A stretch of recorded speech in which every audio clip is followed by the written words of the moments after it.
Well, good afternoon. What a fantastic afternoon. Just with Dogs grand opening for the Kennels and the Rescue Centre. We just had the grand opening at 12 o'clock and it's fantastic to introduce you, Julia, who is the architect of the building. Come in, Julia. So just tell me in general about the build itself from the outside and what's been involved from day one. From day one, Margaret and Doug were quite sure about what they wanted in terms of the upgrading and the standard and the quality of the provision that they wanted to be able to supply for the rescue dogs. They had some very dilapidated buildings, which they were sort of decanting from their current boarding kennels across to their more dilapidated kennels for the dogs that were being rescued, and trying to put them in the best accommodation that they could put them in at the time. And they realised that these where the rescue kennels were very substandard, and they really wanted to replace them with much better standard of. I understand that because I came down in the early days when it was just starting with the footings, and I took some photos then. So anyway, carry on with the rest of the build. Yeah, so Doug and Margaret were very keen to have something of a much higher scale to provide lots of light. They wanted to make the dogs feel secure in the environment they were, because obviously if the dogs are secure then they don't feel scared, frightened, or want to bark a lot. And obviously in that kind of secure, safe environment, that was going to be the best way to achieve that. So they decided how many kennels they wanted, and then it was a case of designing the building around this number of kennels and to provide to the required standards. Okay. So what are the standards then for kennels and rescue centre? They're very specific in the size, width, actual kennel, and then they're very specific under local authority and national guidelines about how big an outside run should be, exactly for the type of, and then there's very specific requirements what number of dogs you could keep in that size of a kennel. So maybe able to accommodate one dog or two small dogs, but they're very specific and all governed under local authority environmental inspections. Okay, brilliant. And what about the actual local council, planning permission, etc.? Yeah, well, the planning permission was governed obviously under the planning rules, but the specific kennel sizes were governed under the local authority environmental inspections and requirements. So provided we got the right size of kennel, then it would go smoothly through planning, which is what it did. It wasn't a straight smooth, there were a few hurdles, of course, in planning. There are always some hurdles to overcome, but working with Doug and Margaret closely, knowing what they wanted, and I've got a very good working relationship with the local authority planning, having worked in this area for 10 years now. So it was a case of sort of negotiating our way through the planning process and getting them exactly what they wanted. Okay, brilliant. So just tell me briefly about your background then. My background is I'm a builder, essentially. I'm a chartered construction manager now. I came through a construction route of training. I did a degree in construction management. I did 10 years postgraduate training on site, working on large commercial and domestic projects. And 15 years ago I set up my own business, and I'm now here essentially working in Derbyshire to provide a planning, building regulation drawing service to predominantly this area, so Derbyshire, Dales, South Derbyshire, East Derbyshire, Petersfield, Park, etc. Fantastic. So we've just had the opening at 12 o'clock. We've cut the ribbon, so we're going to have a walk inside, and we're going into the kennels and around the actual market as well, the indoor market for the buying and selling of goods to support the charity. So we'll catch you inside. Lovely, thank you. Well, fantastic day just for dogs, the grand opening of the rescue centre and the new boarding kennels. So we've just been talking outside to Julia, the architect of the building. We've come inside now to the rescue centre. So we're going to get Julia back on camera and we're going to talk about what's been happening inside. Julia, tell me about the side of the build.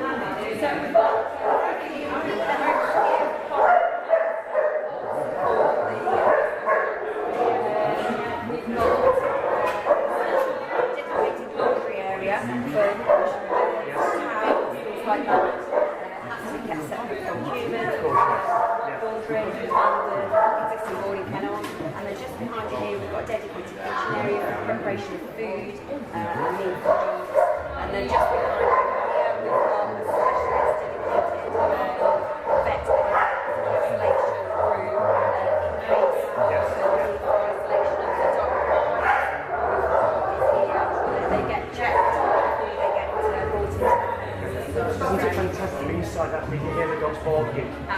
producers trying to record and get some footage and we've got the dogs walking, but hey, that's live. So it's fantastic. So let's just check out the kitchen, shall we? Yeah. Okay.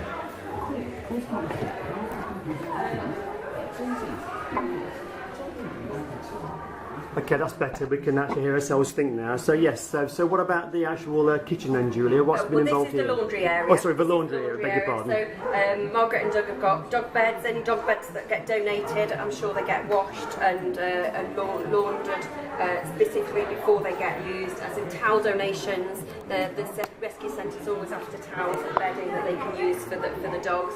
And then I think, as the dogs get home, they might take that with them as a yeah, of course, yeah. Because obviously they get used to that, don't they? That's right. Yeah, okay. That's right. And obviously there's a dog washing area here, so that the dogs can be groomed, and when they come in, they might be quite out of condition. So good way to sort of get down to condition of the dog, to do a full inspection. Okay, so they come in when they arrive. They go through a full inspection and washed and cleaned and. Yeah. Okay. And this area is specifically for that, with a dedicated laundry washing machine and brilliant.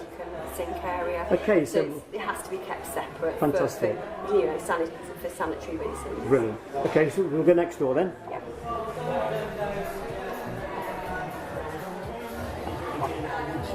So this is the kitchen. When I first met Margaret and Doug, they explained that obviously the food preparation is strictly governed, strictly regulated. So this area is for the preparation and the storage of the dog food for the rescue centre, for the rescue dogs. It has to be kept separate from human use. So what's stored in this particular room then? Margaret's got a lot of dog food, different dog food down here for different breeds. She would obviously know what food she needs to get in to bring the dogs up to a certain condition. She's got some storage, and it's a nice spacious room, so there's lots of people in here to work together. Okay, This is the isolation room that we designed into the plans and the drawings. Margaret and Doug need, just the dogs need a special table which can be raised in height, lowered in height, so that the vet can do a proper and full inspection on the dog if required. They've got a weighing machine here, so obviously when the dogs come in, I would imagine that they need to monitor the weight of the dog as it arrives, and then obviously if it's out of condition, needs the right nutrition to be able to bring the dog up to the right condition. This space provides all that Margaret needs in terms of that, so it's a nice, good, spacious room. And then as part of the plans and the design, we designed a special isolation room. There's a dog in there. I'm sure he's not actually in isolation. He's probably just in here for the day. He's having a nice chill out time. Absolutely. But this is an important space because obviously the dogs come in from all different areas, and Margaret and Doug, as part of the rescue centre, to comply with regulations, this is the space that was required, met the size, and in fact it's more than meets. It looks very good, spacious area. It looks very comfortable. Yeah. Absolutely. Look at our friend there. Yeah. Look, he's looking well good, isn't he? There we go. He's going to go. Oh, he's had enough. He's going back outside. Don't blame him. Another thing about the general area is that the whole floor is underfloor heated. This is part of the requirements that to meet the environmental agency regulations for rescue centres and boarding kennels. So the dog's kept at a minimum temperature of 10 degrees, so that you haven't got a dog lying on a very cold concrete floor. Yeah, makes sense. This has got very, very small amount of underfloor heating, and it won't be on now, so for a hot summer day, but it means that all the dogs are kept at a minimum temperature for their health. Thank you so much. Okay, we'll move on to the next area. Okay, so fantastic day just for dogs at the rescue centre and the boarding kennels, and we've got Jodie and we've got Martin. Yes. So tell me about the kennels and your experience, and tell me about your dog, please. Okay. So we rescued Marlon in January, met him in December. So very timid, would hide under the table, couldn't get him to go out. So came quite a few times, 2-3 times a week. Maggie was very accommodating, very understanding. It's just lovely to see how well she's cared for and really passionate about the dogs. Absolutely, yeah. She's a fantastic doggy. So, and the ongoing support after as well. So Marlon has been quite he's been timid and just knowing how to sort of what to do and having that support has been really valuable. And we've come back and brought him to sort of board when we've been on holiday as well, just because I know he's going to be well looked after. I wouldn't trust him to go anywhere else. So initially you got your dog from here, Yeah. which was, sorry, when was that again? January. January. Yeah. And you've been on holidays since. Yeah. You've been back here to the... Yeah, so this is the third time back. The third time? Yeah. Okay, fantastic. So how do you find the facilities? Oh, it's just very different to the kennels that you go to see. So very clean. They're well catered for in terms of they have the exercise. I think it's just nice to sort of see the difference and just get a very different feel as well. Yes. Absolutely. I mean, all the body kennels do a fantastic job. I have to say, this film is just. I've been talking to Julie, the architect, and I was here initially when I did the footings, and it just now to see it all finished off, it's just fantastic. We've even got underfloor heating. It made a massive difference in January when I sat on the floor. Yeah, just for dogs. I'm doing something wrong here. But anyway, so many thanks for talking to me, and thanks for your experience of that Just for Dogs Kennels and Rescue Centre. Thank you. Okay. Thank you very much. Yeah. Just look at their faces. Okay, so here we are then. So Julia, so just tell me about this room, what this room is all about. Yeah. We're very specific. They wanted a dedicated area for their long-term stay. And Margaret wanted 3 kennels would position within sight of the reception stroke office area so that they could see her, she could see her. These are she's all going to be rehomed, but I'll go through it here. And this is dedicated for them. She wanted somewhere light, airy, there's no daylight flooding in from above, but the ability to see the home as well. Fantastic. Okay, so we'll move on to the next bit, which is going to be very noisy outside in the courtyard. So do prepare for some noise. Thank you. Okay, so we're just outside the Kennels Rescue Centre, and we're just come outside to have a look around. So Julia, just tell me a bit about this particular area then, please. Okay, so here we've got the outside kennel area. This whole area was designed so that members of the public, if they wanted to come and rescue a dog, then they could come through into this outside area, be able to walk down at ease and be able to view the dogs moving around within the dedicated space, not just behind glass. Perhaps if we take a walk down, shall we? Just show us that, as we walk down, So each kennel has got the hatch coming through from the inside area, separated by just as to when the dogs come out of the glazed area, then that area can be cleaned without the dog really knowing. The dogs in the outside space, plenty of fresh air. Equally, when this area needs cleaning, the dogs will get put into the inside kennel area, and then this whole area is designed so that this area is the sort of the cleaning area. So each outside kennel area can be washed down, and it runs into this dedicated eco drain, which then runs into a separate septic tank, which is a dog fowl waste septic tank kept separate from human waste. The two have to be kept separate. So this runs down to there, but this whole area is nice designed, so it's nice and easy to clean, and therefore the outside area. Okay, so this is a rather interesting room, isn't it, to say the least? Tell me about this room then, please. So Doug and Margaret wanted the ability to have some ancillary space to the design and to the plan. And this area is set up today as a volunteer shop.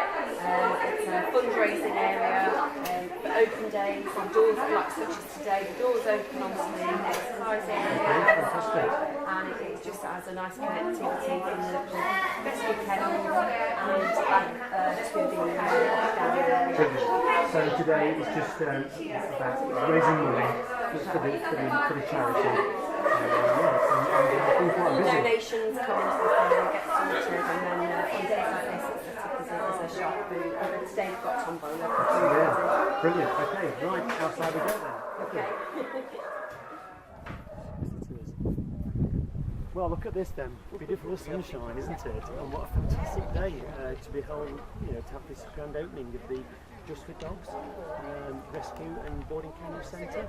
So we've just been inside, had a fantastic tour around there. So just tell me about this area. So this area is all part of the land that is bounded for Just for Dogs. And this area they use for agility training. I think they do dog obedience training here.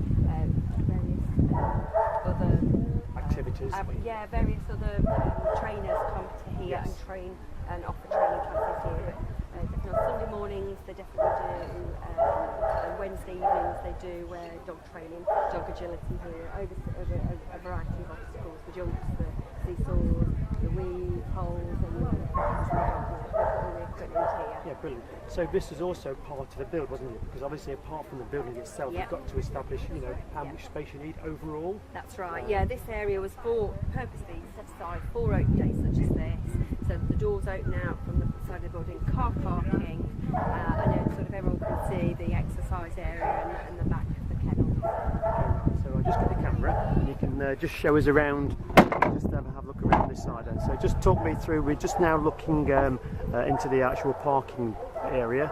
So we've got here, so just explain what we've got here. An area set aside for parking on open days such as this.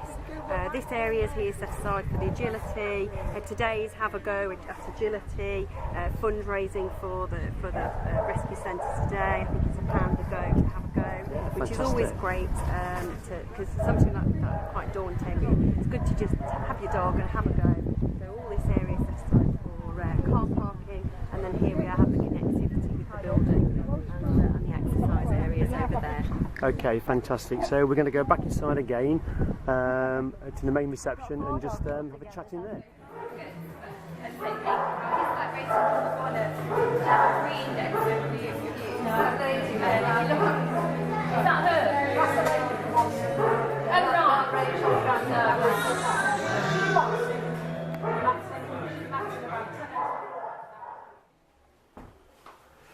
Okay, so it's been a fantastic day at Just for Dogs at the grand opening of the Rescue Centre and the boarding kennels. So it's fantastic to have Margaret here and Julia. So we're going to have a chat about the whole build in general. So tell me from day one, Margaret, about the build itself. Well, we were left such an amazing amount of money by Hilda Mary Renshaw and also Harry Grimwood. So we had two good legacies and we knew we could do something really fantastic with this money. I think the main thing for me was we wanted a large area. We didn't want kennels that would be closed in. We wanted it to be bright and airy. We wanted a long-term room for the dogs, that we've got a strict non-destruct policy. So we really wanted somewhere, quiet room for them where they can live out their days here. So that was mainly, we wanted a large area for the dogs to exercise on, didn't we? And a couple of exercise yards and isolation, which ended up being too big. So we use that as a fundraising room now, which is fantastic, and we've got a shop. And we will be building an isolation shortly just as an add-on. So that was really my direction to Julia. And Julia mentioned about underfloor heating. We hadn't thought of that, but we thought what a fantastic idea, because last winter we moved in before it was finished really, but there was dogs desperate to come in. So we moved in last October, and it was clear from the start that the dogs just love this warm floor, so that was brilliant. When we washed the kennels out, the floor dries within half a minute. So that was another big problem we used to have. We used to wash the floor and then had to mop it, then get a towel on it and walk round on this towel to dry all the floor, whereas now it just dries. So they get washed out every day and they're stewed back in and back on the warm floor again. So yeah, that was a brilliant bit of advice. So we were talking about the actual build, haven't we, from day one. So tell me, Julia, about the actual construction and about, the problems you had initially. Well, I didn't project manage it. Doug and Margaret wanted to project manage it themselves, but I was on hand for any questions and queries and advice and things like that. The concept of the building is very simple. It's a concrete slab with steel frame construction. The roof lines are slightly more complicated because we wanted to make sure that the outside kennel area was actually covered and protected from the wind. So that's why we designed the canopy across the area of the washdown area, so that it did protect that outside kennel area from the rain and the wind and the elements. The height of the building was really fundamental to make sure there was plenty of light coming down.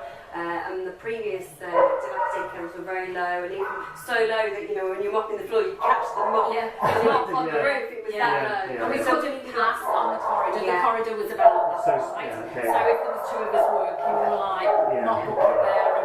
So we wanted the feeling that when people came in, that they weren't coming into I wanted them to come into a rescue centre and not just a block of kennels. So the building's been a massive project for you. Huge. I mean, I came down some time ago, didn't I? Did some photos when the JCB was here digging away. So and you had drainage. I won't say drainage problems, but you have to overcome that particular issue. Yeah, it's a massive obviously for the health and safety side of it and the building. And the guy that provided the building, he said it was fantastic. They'd never done a shed this size before, but he said it will be warm in the winter, cool in the summer.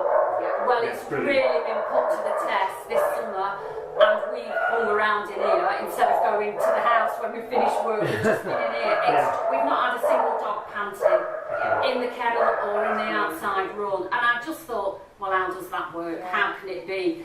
But it's so well insulated. Yeah, it's so well insulated in the roof. So he said he never put that much thickness of insulation. Oh, it's just lovely. Yeah, it's a lovely building. It's a very serviceable building. Yeah, very serviceable. And in essence, that's exactly what you want. You want a building which is cool in the summer and warm in the winter. And that's what we provided. But also the underfloor heating is on a separate system, so in the winter we're getting hot, cleaning out, we turn all the radiators off, so it cools down for us, but they can stay warm. So it's just brilliant. So on the building side of it, then the architect. So what? Tell me about from day one as to how you designed it. Yeah. Well, from the concept idea, we had some discussions about the feasibility. Obviously, Margaret had got a legacy money that she'd been left, so that. When we talked about the size, we sort of addressed all the feasibility of whether or not this project was viable. Yes. We did touch on some legal issues which had to be resolved, which I obviously helped out with that as well. Once we got through that initial feasibility and concept, we started the full design, and this is where I spent a lot of time with Margaret and Doug. Came and sat in your house with you, and we put some sketches together, and then we developed those from concept to a full-scale design, and then obviously we went through when we took it to planning. That initial design was so good quality, such good quality, and that is the design that then went forward to use in the build, and that's where my specialism comes in. We get the concept so that it's just right for what the client wants, and it just went through planning without any pictures, which we weren't. That's right. There were a few issues with regards to. There's always going to be some issues with regards to noise from this contract.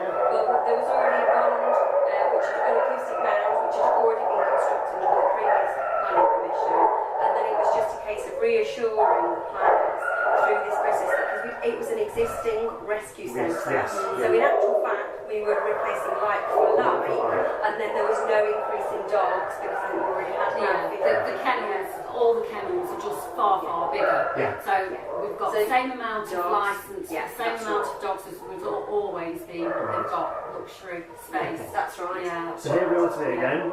The grand opening. Fantastic to be here. I've been walking around. It just looks amazing. I spoke to one or two people. And I've got to say, the German Shepherd next door is like, well, but German Shepherd family. Just a bit, So we can't not obviously mention. We can't forget not to mention the staff Oh. So just tell me about your staff. Oh, well, I've got Louise. She's small animal care trained. She's done all the time at Broomfields. She's been with me 10 years. So she's like family, real like family.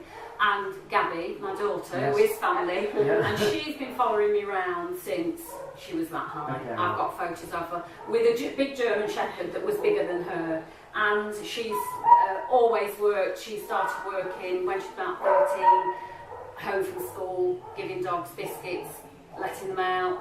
And then she works full time. Brilliant. And we've got Joe now, who he came dog walking when he was about 12. Right. And okay. he's back now again working Fantastic. for us through the winter.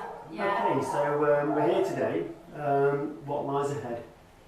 Just saving as many dogs as we can. I mean, we also take in dogs from Sarajevo now, which we've never done before, and it was a bit of a do we, don't we, because we've Challenge. got so many dogs in this country already. We have, yes. But the dogs we were being offered to have, and still are, they're Staffordshire Bull Terriers, they're American Bulldogs, Rotties, German Shepherds, lovely dogs, I've got them myself, but not everybody wants them. So we can't fill our kennels up with all these types of dogs, or else they would stick and we wouldn't be rehoming. When you've got a building like this, you've got to produce figures to justify the money that's been left to you. So we talked a lot about dogs, foreign dogs, so we've been having them in since last October. They're amazing dogs. They are amazing. So our rehoming figures, I think just this year alone, I think from January to the end of August, has been around 130. So that is really good for a little rescue like ours. Yes. And once it's all up and running properly, and the more people get to know us, which they are, because people are talking about the place, because we're getting people coming through the door and said, my friends recommended you, we didn't know you were here, they had a lovely dog, and so word's getting around, which brings more people to us, more dogs get saved. Now you have numerous events during the year. We do. I've been to a couple, I think, and got some photos for you, which is a fantastic day. So, so what's your next event? The next event, normally we have a dog show the second Sunday in September. We've always done that. But because we've had the open day, Charles was very good to come and open it for us. That was the day he could come. So we said, right, well, we won't have two events, one after the other. So we're skipping a week. So on the 16th of September, that's our autumn dog show. Okay. We've been having those every year for 21 years. So this will be our 22nd dog show. Then we have the Bikers Do Barry that you always come on. That's the Christmas do. We're aiming for the end of November for that. Okay, but we'll be having more events now. We've got these facilities. Everything's set up in the fundraising room, so there's not the stress of unpacking it. Before, everything for the dog show was stored down on the building, on the car park. We had to physically carry it up, get the field straight. It's all done, you know, and it's all there. So we literally just open the door. So a lot less stressful for us. So we'll be having a sponsored walk in the spring. We'll probably be having another dog show. We have got this big fundraising room. We've also got this huge reception, so we think we might have a few talks in the evening and things like that. You know, probably a magic night, and just to get people in, get funds coming in.